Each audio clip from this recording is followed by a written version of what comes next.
Welcome to the Boxing Source Midweek Report, where we tackle the latest topics in the sport of boxing here up to this point every single Wednesday. Time to start the show. Yo, just checking in here. What's going on, everybody? What's good? We are here. We're going to be cracking here in just a second, man. We already, got our special guest here that's ready to go here. So, I'm going to try to, get him on here, get the proper introduction going and everything like that. So, we're checking in here, of course, with our special guest that, is a Mayweather promotion signee and is an 11-time state champion and 6-time national champion in boxing, kickboxing, Tae-kwon-do, and through Muay Thai. He is the only recorded fighter to have retired from multiple combat sports as a world champion without a single loss, retiring undefeated from the amateur ranks and currently remaining undefeated as a professional fighter there at 6-0 with 4 wins by way of knockout, right? Coming from Vancouver, Canada there. We got to bring in my guy, brother Joseph Brown, here in the building. What's going on? Nothing much. How are you? All good, man. All good. Glad that you're able to join us here for the midweek report and everything like that. We got to get things going and get things started. As I mentioned before, you were undefeated in all forms there of martial arts as an amateur and recorded the second fastest knockout in world history. Take us back to that moment. It was my first boxing match. It was like the day after I turned 11, and I just remember it was quick. It was only like 10 seconds, but yeah, definitely a strong core memory for me considering I was so young and that was my first actual boxing match. So. Yeah, that was something there. You're able to just say, hey man, you didn't have like no nerves or anything like that. You were just ready, locked in, and and things like that, and then just took care of business just like that. With that first fight. Yep. Yeah, and going through your background there, your father got you into combat sports at a very young age. Like, how fast were you able to make the adjustments or transitions between boxing, kickboxing, and taekwondo? It was super easy for me because I grew up doing everything. Like I started everything around the same time, so okay. I learned. Once I started everything, I just built on everything. So to be honest, like really transitioning, it wasn't really like transitioning from one to the other because I did everything at the same time. So it all came like natural to me. Yeah, it just all blended in as they say. It's like martial arts. Depending on what it is, it could be form of karate, taekwondo. Like you said, with kickboxing and boxing. So it just all blends in. In a sense there. Yeah. So you were just comfortable regardless of what form of martial arts it could have been there at that particular point there with like Muay Thai, as I was mentioning there, taekwondo, kickboxing. It kind of like makes it a little bit simpler when you don't have to necessarily use your feet. You can just use your hands. So it's kind of like makes things a little bit easier there on that front.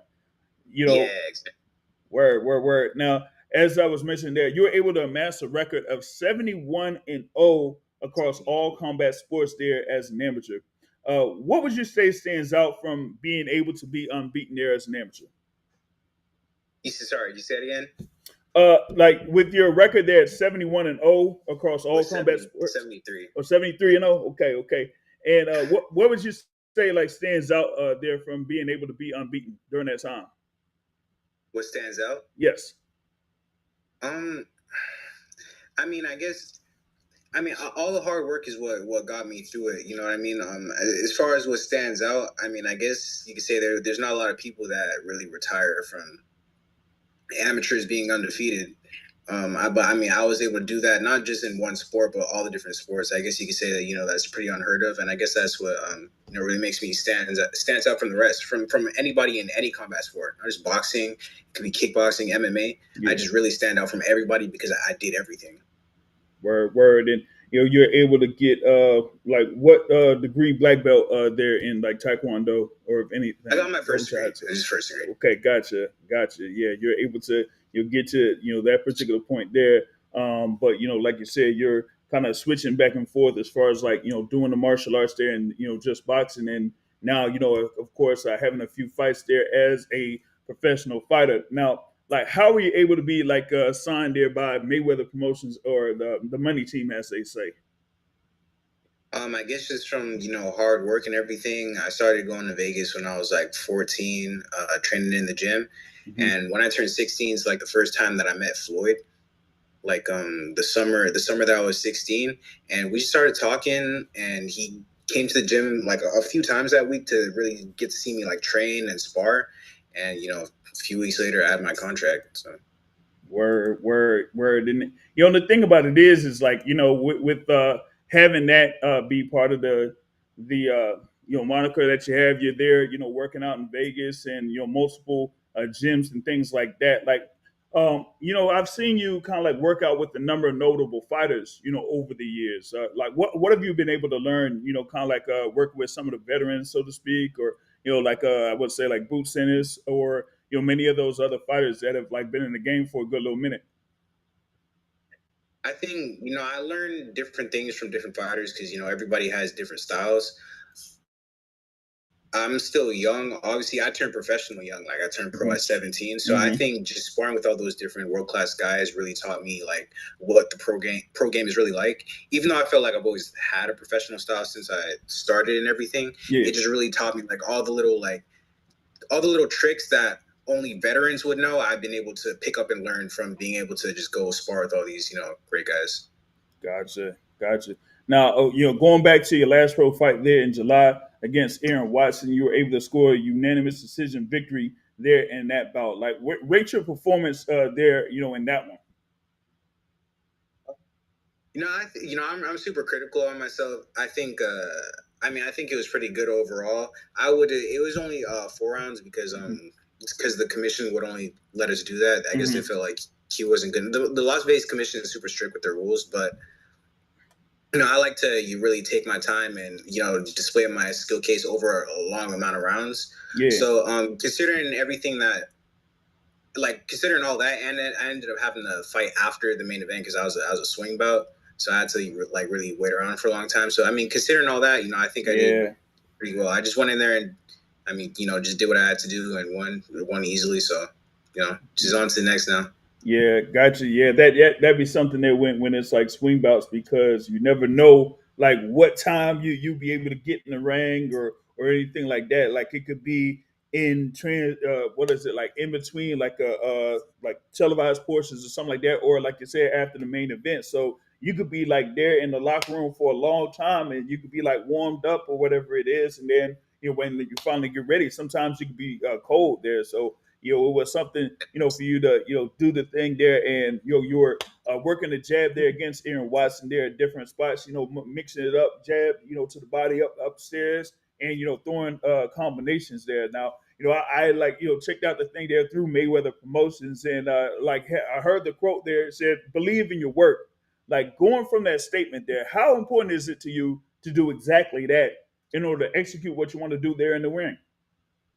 It's super important. You can only get out what you put in. So I make Mm-hmm. sure that I'm really pushing myself to the limits in all my training camps. So that way I'm able to do whatever I want when I'm in the ring. Word. And that's the thing is just being able to properly execute what you've been doing in the gym and just be able to show like different facets of what you're able to do. There given as you were mentioning there, you had your pro debut around 17 years old, and you've been pretty active there over the past couple of years. I would say here from like 2024 and now here with 2025, it's pretty much been around like 3 fights a year. So you're kind of seeing if you're gonna try to stick with that plan of having 3 fights a year to kind of like build up your record and stuff like that. Yeah, I'm just letting Floyd and Mayweather Promotions, guide my career. They've been Mm-hmm. doing a good job so far and put me on all the, biggest cards around. So if that's what they want me to do, then that's what I'm rolling with. But I'm, I'm always ready to fight whenever. So Word, for sure, for sure. And seeing there, you have Coach Dewey Cooper, there in your corner. Of course, very experienced there, mixed martial arts, and has been training and working with multiple fighters there within boxing and mixed martial arts. What have you learned under the guidance of Dewey Cooper?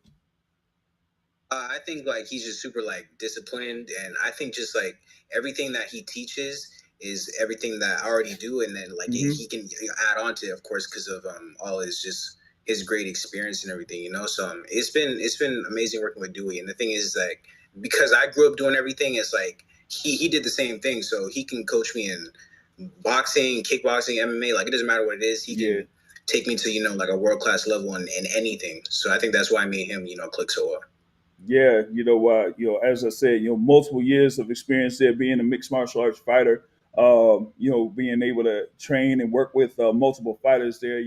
Some know him there. Working with Francis Ngannou there in mixed martial arts, among many others there in that and facet, and then there through boxing as well. He's been able to train multiple fighters, and of course, has his thing there with the Team Combat League as well. So he's done a lot of stuff there within that department for many, many years there. So yeah, you're able to learn a lot, there from him on that front. Now, I mean, I know that you're there, you're based in Canada and stuff like that. You were born in Florida. I don't know, if your dad's right there, but have you been able to get some work or training there in Florida, in the past few years? Yeah, I've been able to train in Florida a few times. I like going there, especially to go see Roy Jones. One of my favorite fighters, and we're close friends. So I've been able to go down there and train with him a few times, and really learn a lot from him. Okay, gotcha. Roy Jones, of course, Hall of Famer there. From P. Cole, as they say, because hey, I'm a Florida boy myself, so I mean, I know about being out there in North Florida and stuff like that. But y'all are based out there close to the Miami area and things, so it's something to go back and forth from Florida, and then where you're based at, so you could get some good work around there. Whether it's like Miami or Orlando, or they got multiple spots like Tampa too. Tampa got a lot of spots there that to get some good work in and stuff like that too. Now one thing that kind of stands out there with you that I've seen is the family support that you have going into your pro career. I mentioned there with your father, your mother also being like front and center along with your siblings there. Like, talk about how your family has been there for you over the years as a fighter. Yeah, they've been amazing. Honestly, I wouldn't be where I'm at today without their support and everything. And like, since I started all the way until the point I'm at now, they've always believed in me even when everyone else didn't, and they're still supporting me now. And they're gonna be there to the end. It gives me a lot of motivation when I'm training and everything. Word. See if I get your dad in here, Brother Martin. Like I said, you were able to get him started there in a very young age. Like, what was it to kind of like get him into that field? Because I kind of like went through that myself as far as like getting into mixed martial arts and things like that. So, like, how was it to get him started and to have him develop from going to kickboxing, Muay Thai, Tae-kwon-do and everything like that? So, how was that start? Well, it started when he was probably 6 to 7 months old. He could already walk when he was 4 months old. Joseph was very, very advanced. And I used to wrestle with him and tussle with him before he was a year old. So by the time he was a year old, he was running around everywhere. I would teach him how to punch and how to kick. Mm-hmm. And this was always the plan from the time he was born, from the time he was in his mother's womb. I had always said this is what I want to do with my son. And I mapped out a chart that from each age where I would have him. And I remember telling him when he was probably 7 years old or so, mm-hmm. I said, Joseph, by the time you're 15, you're going to be a world champion. By the time you're 17 years old, Floyd's going to sign you. And I'm telling him this when he was a little kid. I didn't know Floyd. I mean, I didn't know none of them guys. I was really just training Joseph out of our basement or out the garage if we was staying in the spot with the garage, right? Mm-hmm. And at 15, Joseph became world champion. And at 17, we got on his 17th birthday, we got that contract from Floyd. So what Joseph didn't tell you is like about his siblings, his little sister, myself, and his brother. All four of us share the same birthday, October 13th. So there's that bond, especially amongst the siblings, that every year they're all born on the same day. It's a very special thing for them and for me as a father as well. That's just a side note. But going back to your question, though, it's been an amazing journey, man. Really amazing. And it's what I'm passionate about. It's what he's passionate about. This is what we eat, drink, sleep, and breathe, man. Yeah, gotcha. You said you were having him wrestling there pretty much when he was like 1 year old. So I don't know if it took about 7 years old. He started to get you, like pin you or something. He was able to maneuver and things like that too. But also Okay. another thing too that like stands out is the faith there within your family, how you're able to instill that through Yes. your family. Because when I was like reading the story of how y'all were able to be there around that Miami area, and then start from there, and just have that be your base in order to build your family. So I think that was like Mhm. very important there for brother Joseph and his siblings there for the whole family as well. Man, I appreciate you mentioning that. A lot of people, are skittish when it comes to talking about the Lord, but we love the Lord, man. We love God, and we serve the Lord, and my wife and I, we raised our children to believe in the Lord. We go to church every week. Not that going to church makes you a real Christian, but our family goes to church, and we live the Word of God. We don't just talk it. We live it, and we put God first in everything we do. And I would give God all the credit and all the glory for holding our family together, for getting Joseph to where he's at today, being an undefeated fighter. Because Mm-hmm. if you look at Joseph's Instagram, Joseph's always posting scriptures. He's always posting inspirational quotes to help his generation, especially, but all people. And for him to use his platform to glorify God is more satisfying for me than even all his accomplishments right now. Yeah, for sure. And then you also like have that. I think it's also on the website that's up there as well too. I think it has a quote there that's also posted on the website too. So that just Mhm. goes to how you've been able to raise him and your children there to be Mhm. following the Lord there with that. And we see that here every step of the way, and definitely looking forward to what's here in the plans for Joseph Brown here in the near future. I got to see if maybe we could try to get him in the mix there for something maybe before the end of this year, or probably the beginning of next year, to see if we get when his next fight will be coming up and things like that. As I was talking about his last pro bout, and then the one before that was where he was able to get a stoppage victory there, and that was like within the sixth round, if I'm not mistaken. That was a sixth round technical knockout. Yeah. Yeah, so you're able to get, I think it was like a knockdown there in the fifth round, and then afterwards there you're able to get the stoppage victory. So as I said, being able to have like as many fights as possible, building up the record.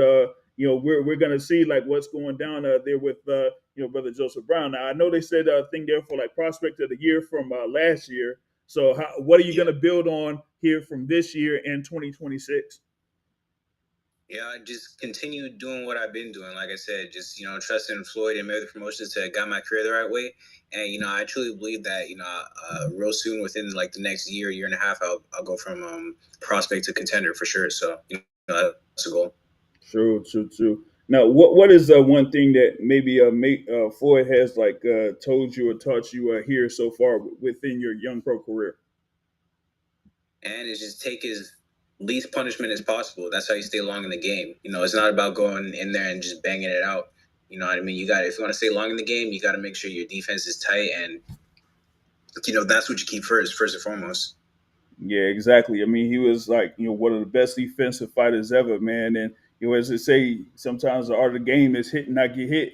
You know what I mean? So that's the thing about it is being able to perfect that, over the course of your professional career, so that do have that long career. And like I said, with the guidance there of your father there, and your trainers there up in the camp and stuff like that, you'll definitely be well on your way to being able to execute all of that.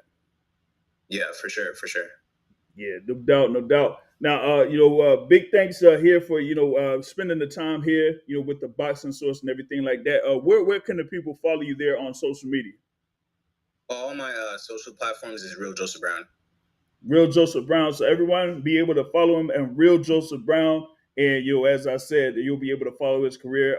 We'll be able to get more updated news as far as like when his next fight is, and then once we get that done, the people here on the Boxing Social will be able to know that. But big thanks here for you, brother Joseph Brown, and of course there, brother Martin, for being able to make this happen and everything like that. And we'll be sure to catch up with you as we get updates on your professional career.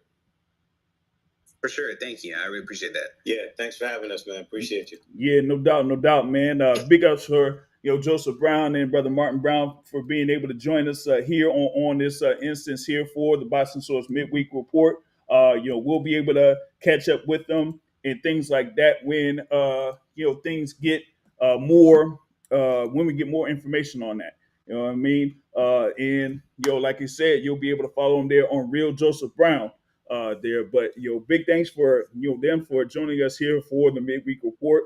And everyone that's been able to listen live here for the Midweek Report. Shout out to Joseph Brown here. We have another Joseph Brown that's being able to get things going here with us. So shout out to him and that guy that's been able to be on here with us, and also what is it? Bull Rider here for us on the Midweek Report. Now, just trying to see here what else is going down and stuff like that. So, we got the heavyweight fight that's coming up on October 25th over in the UK. Man, we could have had the joint there when it came to the Las Vegas fights for October 25th. Of course, that was supposed to be Sebastian Fundora versus Keith Thurman, right? But we were able to have that because Sebastian Fundora ended up getting injured. So like all of those fights, that were a part of that card, they got like delayed or kind of like postponed. Your word is that you might get at least one of those fights to be on the December card that's in San Antonio, Texas. Of course, that's headlined by Esau Cruz versus Lamont Rose Jr. for the interim WBC title at 140 pounds. And you're going to have the middleweight unification bout there with Erislan De Lara and Janabek Alamhanla there. So just those two fights alone will be pretty good there for December 6th. And then if you're able to add O'Shaquie Foster versus Stephen Fulton on that card, then that's gonna make for something really good there, right? And if you know about the project or the undercard that would have been on for October 25th, there could be some more fights that will be on there that were on that could be moved to December, because like you have the camps and all of those fighters that are getting ready to be at least for October 25th, and then with it all just being able to get all shut down and stuff like that. Now it's like, oh, are they going to be put on the shelf, or are they going to get right back into it? Especially with the joint with O'Shaquie Foster and Stephen Fulton, because how many times has that particular fight been rescheduled and all that type of stuff? So we got to see if at least a couple of those will be back on the slate for this scheduled here December 6th fight card in San Antonio, Texas. But like I said, with October 25th only having the thing there with Joseph Parker versus Fabio Wardley there in the heavyweight division interim WBO heavyweight title, and then that kind of like makes things real real thin or real slim when it comes to boxing action. And over the past few weeks or so, we haven't really had that many big fights on the horizon outside of what we saw October 11th in Philadelphia. And shoot, even with that was one round. Boots and us taking care of business in one round, and that's it. You know what I mean? So that I would say kind of look forward to what's going down in the next couple of weeks. There once we get into November. November 8th, we have the joint in Fort Worth, Texas, headlined by Virgil Ortiz Jr. versus Erickson Lubin, right? And then November 14th, you got, Jake versus Tank. November 22nd, you got the whole thing there in Riyadh, Saudi Arabia. So you got like a very busy November. It's just that we had to wait a good while for, some good fights or, high profile fights to be on the schedule here for boxing. You know what I mean? One of the things that I was talking about yesterday there with Coach Ronnie Shields was, the news about the November 22nd card. Of course, it's headlined by David Benavidez versus Anthony Yarde for the WBC light heavyweight title. Now, it was originally promoted as a fight card that was going to be $3.99. Now they putting it on pay-per-view. Like, come on, man. That's crazy. You know what I'm saying? I thought we were supposed to have something where it was going to be, free for the people. You already got, the thing on the zone that You got people that got to pay for that subscription. Now you're gonna have to add the whole thing with pay-per-view, man. Come on, y'all.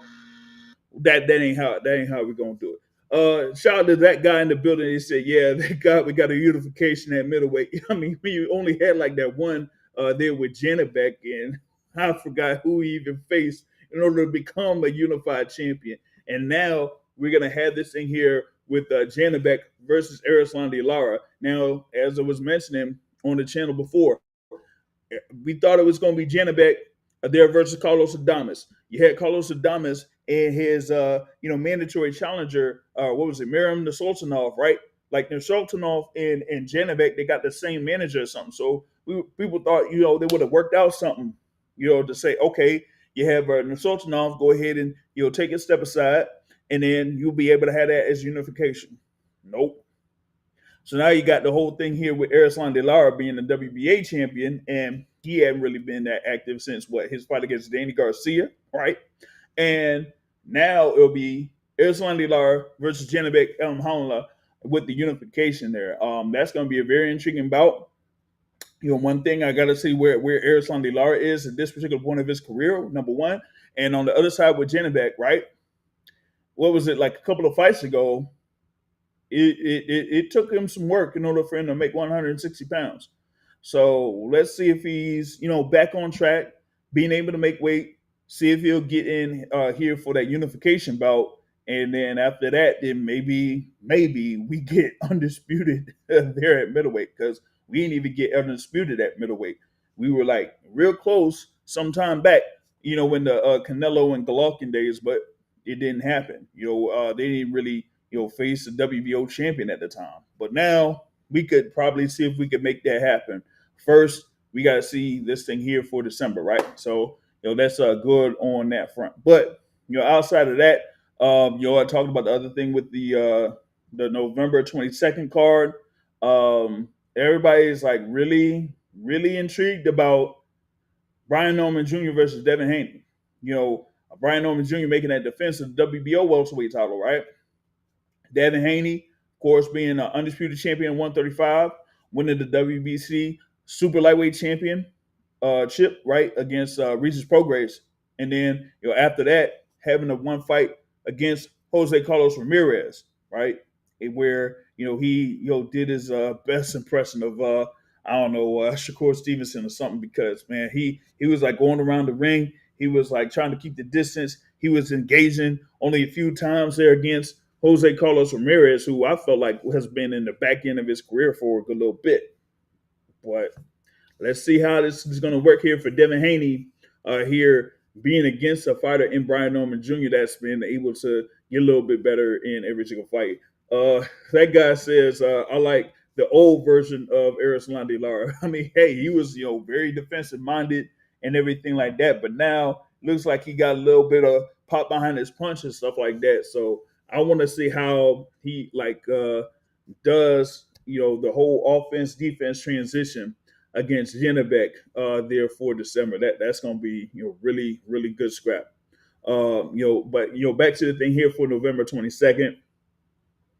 Devin Haney, man, I think that, there's going to be a good amount of pressure on Devin Haney for this, because, given the performance that he had before the Jose Carlos Ramirez fight when he fought Ryan Garcia, a lot of people are still kind of criticizing him for that, even with what Ryan Garcia did, right? Because from a technical standpoint, like Devin Haney had a lot of mistakes in that fight, and for someone that kind of like is floating around or is around that top pound for pound rankings or something like that, you want to be able to show that, hey, you're a very talented fighter.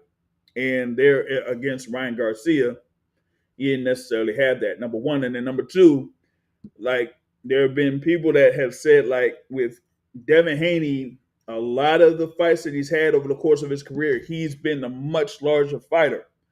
But if he's going up against a fighter that's around his size or bigger than him, that he might have issues. Now, here he is, going up against a fighter in Brian Norman Jr. that has like the knockout ratio that he has, and has been able to properly mix up his hooks, uppercuts, and a whole lot of stuff in his past few fights, whether it's against Giovanni Santillan, Derek Cuevas, or the last fight that he had against Jin Sasaki, which probably is like knockout of the year here so far. So for Devin Haney, how is he going to be able to utilize his skill set or use his skill set against someone in Brian Norman Jr. that has like the same probably like dimensions as Devin Haney does? That's going to be real a good question. It said, oh, old Laura sitting down on the punches. Yeah, man. Yeah, I mean, we got to see if Laura's gonna how we could really buzz Janibek on that front. I think it's still going to be a good matchup, between those two, there for that middleweight unification. Not sure if it's going to be the fight of the night, but we'll see once the full fight card gets itself solidified there for December 6th, man. Because I really like that what the fight card could be there for San Antonio, Texas, right?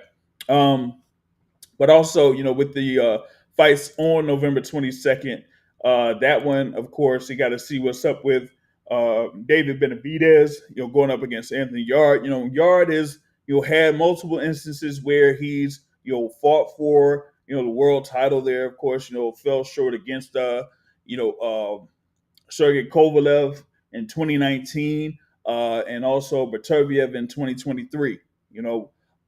But outside of that, he's been able to do pretty well against a number of the fighters that he's had on his slate. But now going up against David Benavidez, who I feel like is one of the more talented fighters and kind of has improved over his last few fights. I think that a lot of times people talk about David Benavidez and his offense, but I also have been impressed in his defense here in his past couple of fights, particularly against David Morrell Jr.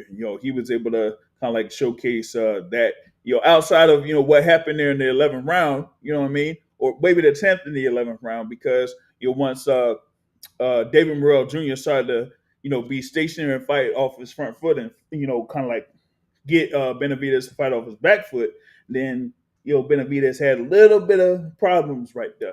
But I think he's kind of been able to improve each time as a fighter there, going into his run here at light heavyweight. And with the news of him pretty much like breaking away from Samson Lukowicz, that's going to make it really interesting to see what could be next here for David Benavidez if he gets this win over Anthony Yard, of course, being able to defend the WBC light heavyweight title, and then maybe get that unification against Dimitri Bivol if Bivol is fully healthy and everything like that. We'll see how that goes on that front. But that's of course the main event there on the slate. You got Jesse Bam Rodriguez there going up against Fernando Martinez, as Bam Rodriguez is trying to become a little bit closer to becoming undisputed there at super flyweight. I know people are talking about, hey, maybe Bam Rodriguez should, just go ahead and move up and face someone like a Junto, but nah, that ain't happening. Junto moves up, Bam moves down. Junto could probably move down and then Bam will move up. Nah, you're gonna end up having Junto, of course, fighting in December 27th in Riyadh, part of that card that has Naoya Inoue. And then after that, we're going to see Inoue versus Junto Nakatani. So in the meantime, you're going to have Bam Rodriguez looking to see if he's going to be becoming undisputed there in the super flyweight division. But he has that fight against Fernando Martinez coming up for November 22nd. And then Abdullah Mason versus Sam Noakes for the vacant WBO lightweight title. Of course, you had the thing that happened in Norfolk, right? With Keyshawn Davis being overweight, didn't, get the weight down or whatever it is. So that lightweight title got vacated. Abdullah Mason ended up being on the main event, and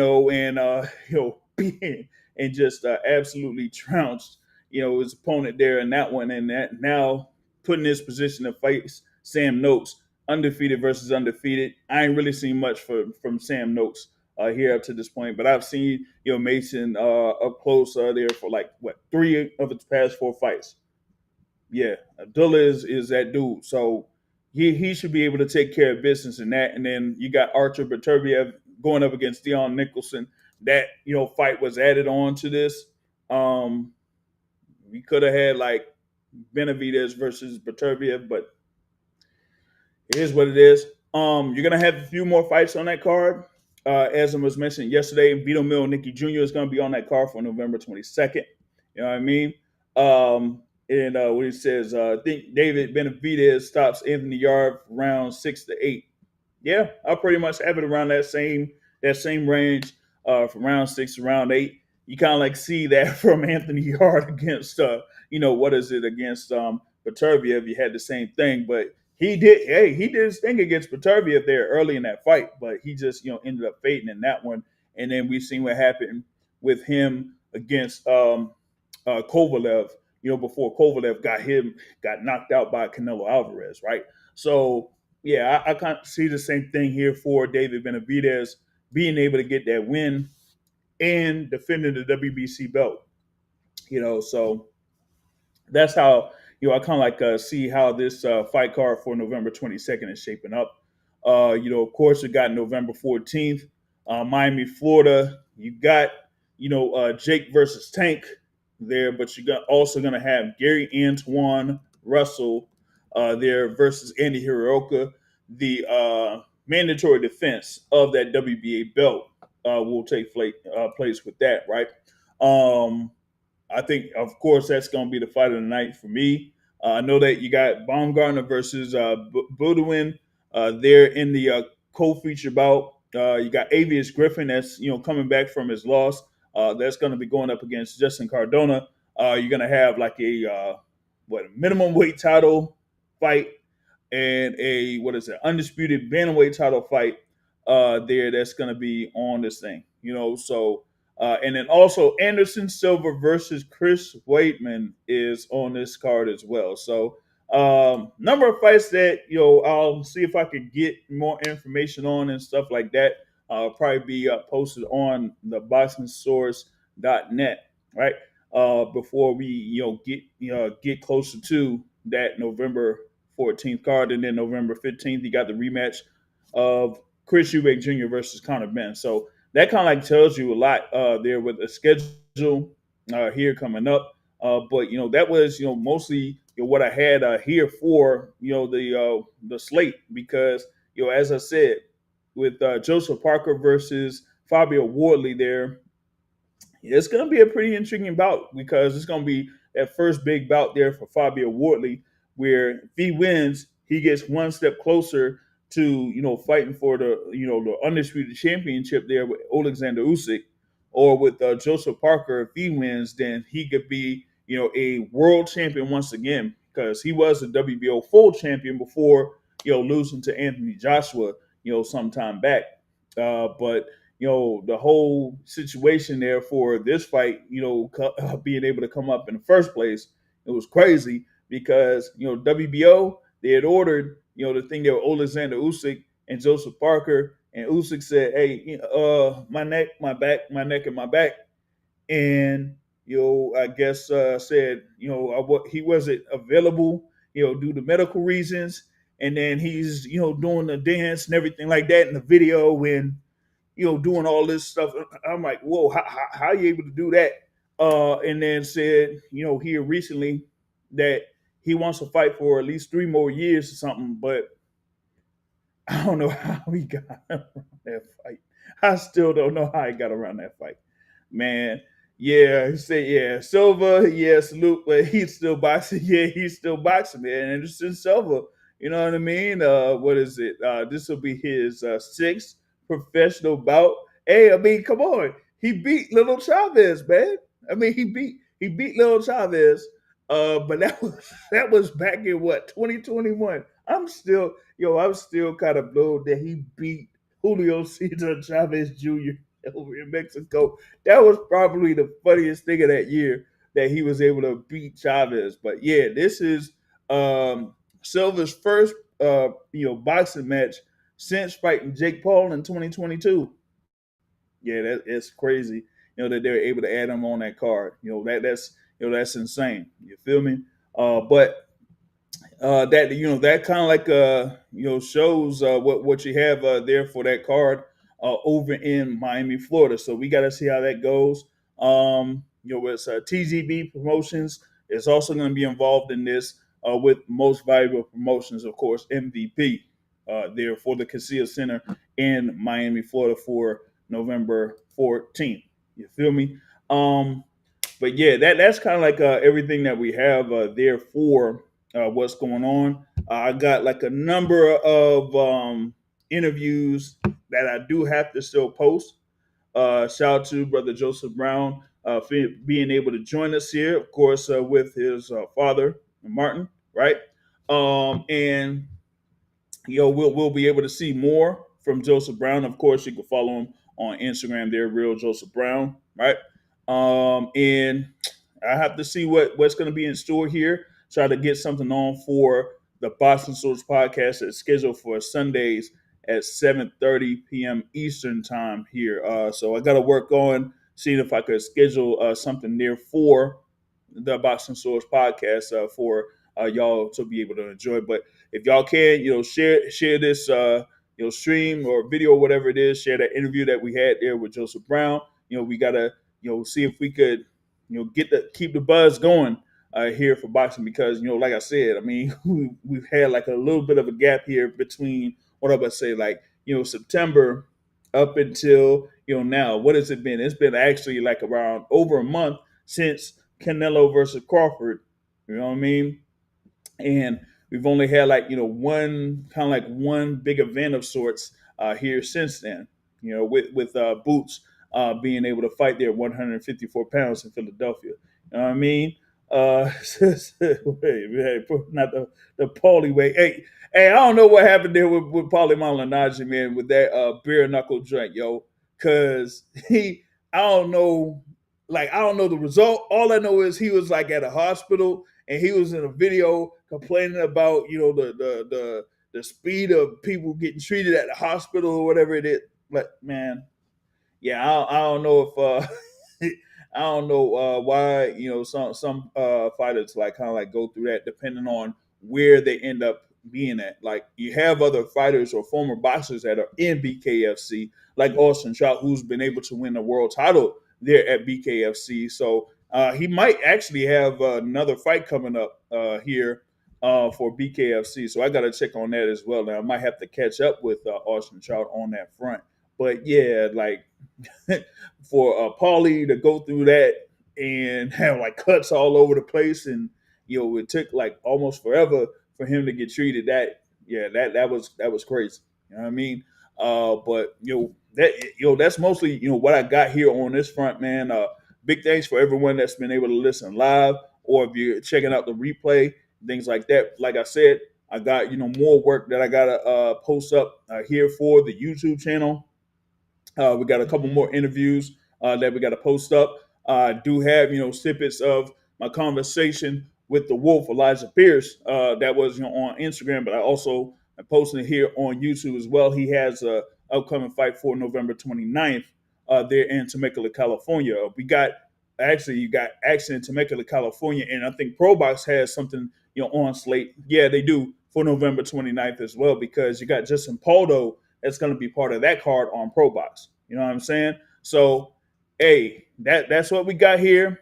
Big thanks to everyone for being able to listen in. And you know what? I'll catch y'all later. Peace out.